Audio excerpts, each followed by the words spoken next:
जहां चुनाव अभी कुछ महीने दूर है, लेकिन सियासी रणभूमि पूरी तरह से सज चुकी है। अगले साल की शुरुआत में होने वाले विधानसभा चुनाव से पहले राजनीतिक दलों ने अपनी अपनी रणनीति को धार देना शुरू कर दिया है। आरोप, पलटवार और चुनावी संदेश सब कुछ खुलकर सामने आने लगा है। और आज जब सदन की कार्यवाही शुरू हुई तो इस दौरान समाजवादी पार्टी के तमाम विधायकों के द्वारा जमकर हंगामा भी किया गया। इस बीच मुख्यमंत्री योगी आदित्यनाथ फ्रंट फुट पर नजर आए। विपक्ष की ओर से लगाए गए चढ़ावा चोरी के आरोपों का उन्होंने न सिर्फ जवाब दिया, बल्कि उसी मुद्दे को विपक्ष के खिलाफ सबसे बड़ा राजनीतिक हथियार में बदलने की कोशिश भी की। योगी ने विपक्ष पर चौतरफा हमला बोलते हुए सवाल उठाए। सीएम योगी ने विपक्ष के आरोपों को राजनीति से प्रेरित बताया है और हिंदू आस्था, मंदिरों और धार्मिक परंपराओं को लेकर विपक्ष की मंशा पर भी निशाना साधा है। सीएम योगी ने समाजवादी पार्टी और कांग्रेस को निशाने पर लेते हुए राम भक्तों को विपक्ष के द्वारा अपमानित किया जा रहा है। मुख्यमंत्री ने कहा कि विपक्ष का निशाना सिर्फ सरकार नहीं है, बल्कि करोड़ों राम भक्तों की आस्था भी है। सीएम योगी ने संसद भवन में विपक्ष के ड्रामे पर हमला बोला और कहा कि सनातन का अपमान किया जा रहा है। अब संसद में सनातन का अपमान मुख्यमंत्री योगी आदित्यनाथ की तरफ से भरपूर जवाब भी दिया गया है। विपक्ष का सुनिए। इनके द्वारा राम भक्तों को अपमानित करना, भारत की सनातन आस्था पर प्रहार करना, संसद के अंदर समाजवादी पार्टी और कांग्रेस के सांसदों और नेताओं का जो आचरण रहा है, संतों के प्रति जिस प्रकार के आक्षेप वहां किए गए, ये सीधे सीधे सनातन धर्म का अपमान है। भारत के सनातन मूल्यों, आदर्शों और दुनिया के अंदर जो उसके प्रति एक अच्छी भावना बनी थी, उस भावना पर एक प्रकार का प्रहार इन दोनों के द्वारा किया जा रहा है, जिनका आचरण सदैव से सनातन विरोधी रहा है। तो मुख्यमंत्री योगी आदित्यनाथ आज फुल फॉर्म में नजर आए। विपक्ष के सवालों का जवाब तो उन्होंने फ्रंट फुट पर दिया ही, साथ ही साथ उन्होंने कहा कि विपक्ष के द्वारा साधु संतों को बदनाम करने की साजिश रची जा रही है। मुझे आश्चर्य होता है कि इन दलों के द्वारा जब भाजपा से लड़ने में विफल हैं, मैंने पहले भी कहा, इस पूरे प्रकरण में जो लोग पकड़े गए हैं, इनका भारतीय जनता पार्टी या साधु संतों से कोई लेना देना नहीं। उस सबके बावजूद पूज्य संतों पर, उस सबके बावजूद सनातन धर्म पर, भारतीय जनता पार्टी पर या किसी अन्य ऐसे सांस्कृतिक और सामाजिक संगठन पर अनावश्यक कटघरे में खड़ा करके लांछन लगाना, ये पूरे सनातन के साथ साथ सत्य को दबाने, सत्य को झुठलाने का एक कुत्सित प्रयास इनके द्वारा किया जा रहा है। और इसीलिए ये लोग बहुत से भागना चाहते हैं। अब मुख्यमंत्री योगी आदित्यनाथ का स्टेटमेंट खास है, क्योंकि उन्हें पता है कि विपक्ष राम मंदिर में चढ़ावा चोरी को मुद्दा बनाएगा, और ठीक वही हुआ। सदन की कार्यवाही जब शुरू हुई तो विपक्षी विधायकों के द्वारा सदन के अंदर जमकर हंगामा किया गया, लेकिन मुख्यमंत्री योगी आदित्यनाथ ने विपक्ष के मुद्दे की हवा निकाल दी। योगी आदित्यनाथ ने कहा कि राम मंदिर चढ़ावा चोरी का मुद्दा जैसे ही सामने आया, हमने तुरंत एसआईटी गठित की और एसआईटी ने मामले की जांच शुरू की। जो आरोपी थे उन्हें गिरफ्तार किया गया, सलाखों के पीछे भेजा गया, आगे की कार्रवाई की जा रही है और भी कई लोगों को नोटिस भेजा गया है इस पूरे मामले में। लेकिन इसके साथ ही योगी आदित्यनाथ ने समाजवादी सरकार की याद भी दिलाई। सुनिए। आक्षेप कौन लगा रहा है? यह आक्षेप वह समाजवादी पार्टी और वह कांग्रेस लगा रही है, जिन्होंने सदैव राम जन्मभूमि और भगवान श्री राम का अपमान किया है। क्या यह सच नहीं कि 1990 में अयोध्या की गलियों को और सरयू की पावन धारा को रक्त रंजित करने का पाप समाजवादी पार्टी की सरकार ने किया था? क्या पूरा देश और पूरी दुनिया और सभी राम भक्त ये नहीं जानते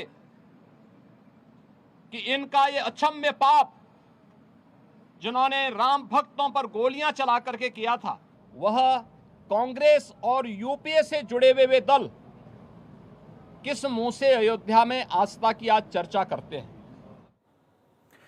चढ़ावा चोरी के मुद्दे पर समाजवादी पार्टी के विधायक आज विधानसभा में जमकर हंगामा करते नजर आए। इस दौरान योगी आदित्यनाथ ने विपक्ष को निशाने पर लिया और कहा कि चढ़ावा चोरी के मुद्दे पर जांच चल रही है, दूध का दूध और पानी का पानी हो जाएगा। ट्रस्ट ने अपील की, अनुरोध किया। राज्य सरकार ने 13 जून को स्वयं उनके अनुरोध के क्रम में एक एसआईटी गठित कर दी। जो रिपोर्ट एसआईटी ने उपलब्ध करवाई, उस रिपोर्ट के क्रम में उत्तर प्रदेश सरकार ने ट्रस्ट को उसकी सिफारिशों को उपलब्ध करवाया। अयोध्या में एफआईआर लॉन्च हुई। एफआईआर लॉन्च होने के बाद उपलब्ध साक्ष्य और प्रमाण के आधार पर कुल 8 लोग पकड़े गए। माननीय उच्चतम न्यायालय में जो योजित एक पीआईएल थी, उसके तहत उच्चतम न्यायालय ने आगे की कार्रवाई के लिए एसआईटी के पुनर्गठन के साथ ही इस पूरे प्रकरण को अपने देखरेख में आगे बढ़ाया। और विधानसभा चुनाव से पहले चंदा चोरी पर सियासत तेज है। ऐसे में जानना जरूरी कि उत्तर प्रदेश में किस जाति के कितने लोग रहते हैं और चुनाव से पहले यह मुद्दा कितना हावी रहेगा। यूपी का धर्म काटा। 2011 की जनगणना के मुताबिक अगर बात की जाए तो हिंदू आबादी उत्तर प्रदेश में है 15 करोड़ 93 लाख। इसके अलावा मुस्लिम आबादी की बात करें तो करीब 19% के आसपास 3 करोड़ 85 लाख मुस्लिम आबादी है। ईसाई की बात करते हैं तो लगभग 3,56,000 लोग ईसाई धर्म को मानने वाले लोग हैं। जैन धर्म की अगर बात करते हैं तो लगभग 2,13,000 लोग जैन धर्म को मानने वाले हैं। बौद्ध धर्म की बात करते हैं तो करीब 2,06,000 लोग बौद्ध धर्म को मानने वाले हैं। ऐसे में राम मंदिर में चंदा चोरी का मुद्दा कहीं ना कहीं बड़ा बनता जा रहा है विधानसभा चुनाव से पहले। और ऐसे में अगर यह मुद्दा बनता है तो उत्तर प्रदेश के विधानसभा चुनाव में कहीं ना कहीं राजनीतिक दलों को इससे फायदा और नुकसान भी हो सकता है। समाजवादी पार्टी की तरफ से लगातार इस मुद्दे को उठाया जा रहा है और इस मुद्दे को भुनाने की कोशिश भी समाजवादी पार्टी के द्वारा की जा रही है। इसके अलावा अगर बात की जाए विधानसभा चुनाव से पहले जो आरोप समाजवादी पार्टी लगा रही है चंदा चोरी को लेकर सरकार के ऊपर, उस पर मुख्यमंत्री योगी आदित्यनाथ की तरफ से भरपूर जवाब भी दिया गया है। अब यूपी में हिंदू वोट किसको सपोर्ट, अगर बात की जाए 2017 के विधानसभा चुनाव की तो लगभग 47% हिंदू वोट बीजेपी के साथ गए थे। 2022 में यह आंकड़ा बढ़ गया, करीब 54% के आसपास हिंदू वोट बीजेपी को मिले। समाजवादी पार्टी को 2017 के विधानसभा चुनाव में सिर्फ 19% हिंदुओं का वोट मिला था। वहीं 2022 विधानसभा चुनाव में 26% हो गया। बीएसपी की बात करते तो करीब 23% 2017 के विधानसभा चुनाव में हिंदू वोट मिला था बीएसपी को, जो कि घटकर 2022 के विधानसभा चुनाव में सिर्फ 14% ही रह गया। कांग्रेस की बात करते हैं सिर्फ 4% वोट मिला था हिंदुओं का 2017 के विधानसभा चुनाव में, जो कि 2022 विधानसभा चुनाव में घटकर सिर्फ 2% ही रह गया है। और ऐसे में राम मंदिर का मुद्दा बड़ा बनता जा रहा है। विपक्ष की तरफ से इस मुद्दे को बड़ा बनाने की कोशिश भी की जा रही है और उत्तर प्रदेश की राजनीति में जब भी सनातन मंदिर और आस्था की चर्चा होती है तो भारतीय जनता पार्टी खुद को इन मुद्दों के सबसे मुखर राजनीतिक आवाज के रूप में जानी जाती है। सीएम योगी के कार्यकाल में अयोध्या से लेकर काशी तक धार्मिक स्थलों के विकास और सांस्कृतिक परियोजनाओं को बीजेपी अपनी बड़ी उपलब्धि के तौर पर सामने रखती है।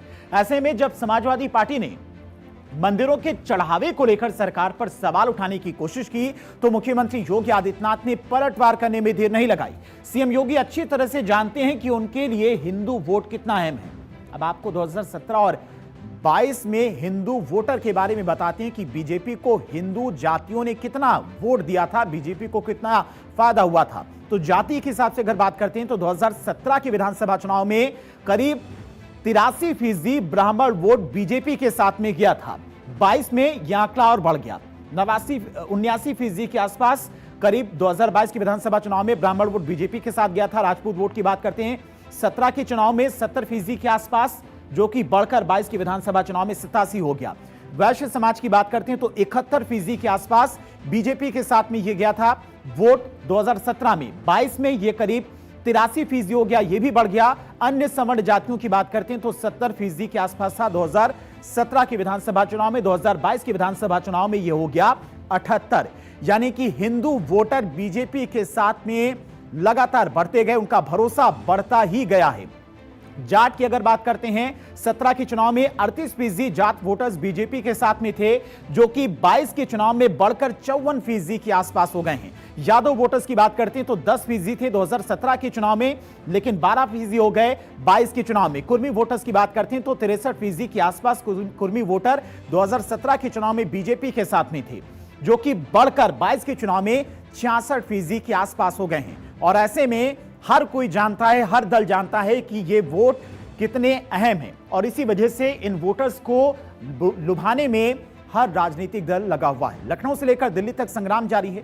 पिछले शुक्रवार को निर्दलीय सांसद पप्पू यादव भगवा ड्रेस पहनकर अपने सामने दान पात्र रखकर उन्होंने ड्रामा किया था, और उस ड्रामे में राहुल गांधी, प्रियंका गांधी, मल्लिकार्जुन खड़गे समेत तमाम समाजवादी पार्टी और दूसरी विपक्षी पार्टियों के सांसद मौजूद थे। लेकिन जब इस पर विवाद बढ़ा, साधु संतों ने अपनी नाराजगी जाहिर की, तब विपक्षी सांसद, खासकर समाजवादी सांसद बैकफुट पर आ गए। ये तस्वीर आप देख सकती हैं।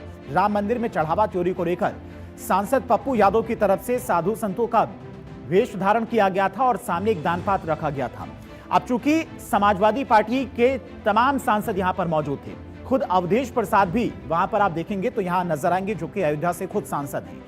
पहले तो समाजवादी पार्टी साथ में नजर आई थी पप्पू यादव की, लेकिन कल ही रामगोपाल यादव का स्टेटमेंट सामने आया।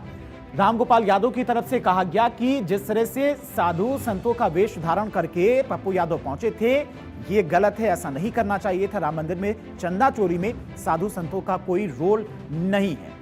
तो दो तरह से इस पर राजनीति कहीं ना कहीं हो रही है, लेकिन समाजवादी पार्टी बैकफुट पर आ गई है, क्योंकि भगवा ड्रेस पहनकर विरोध प्रदर्शन करने वाले सांसद आज केवल दानपात्र के जरिए विरोध प्रदर्शन संसद परिसर में किया। और आज राज्यसभा में विपक्ष के नेता मल्लिकार्जुन खड़गे ने मुद्दा उठाया तो केंद्रीय संसदीय कार्य मंत्री किरण रिजिजू ने जोरदार पलटवार किया।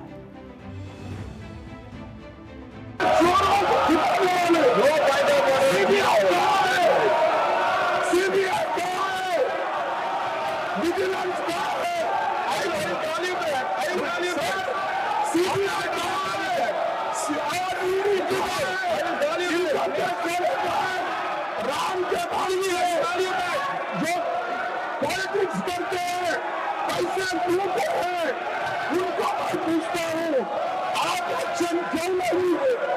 कांग्रेस पार्टी और ये समाजवादी हमेशा भगवान राम को गाली देते रहते हैं ये लोग, और ये लोग राम मंदिर का विरोध करते रहते थे और दुनिया को बताते हैं कि राम कंपनी है, भगवान राम को ये मानते नहीं है। आज ये चंदा चोरी का नाटक करके गुमराह करने का कोशिश करता है। ये भगवान राम का विरोधी